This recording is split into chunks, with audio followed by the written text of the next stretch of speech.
Patuloy na lumalapit sa Philippine Area of Responsibility ang binabantayang low-pressure area sa Pacific Ocean. Namataan ng pag-asa ang nasabing LPA 1,640 kilometers silangan ng northeastern Mindanao. Sa araw po ng linggo, posible itong pumasok sa Philippine Area of Responsibility. Kung sakaling maging bagyo at pumasok po sa PAR, tatawagin niya na bagyong Tino.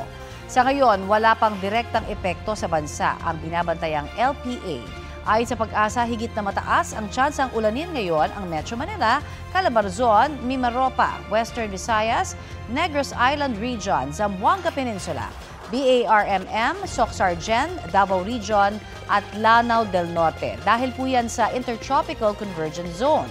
Ang ITZZ ay karaniwang pinagmumula ng mga thunderstorm at potensyal na bagyo. Apektado rin po nito ang Bicol at nalalabing bahagi ng Visayas at Mindanao. Nagdadala naman ng malamig na temperatura at nagpapaulan din ang hanging amihan sa Batanes.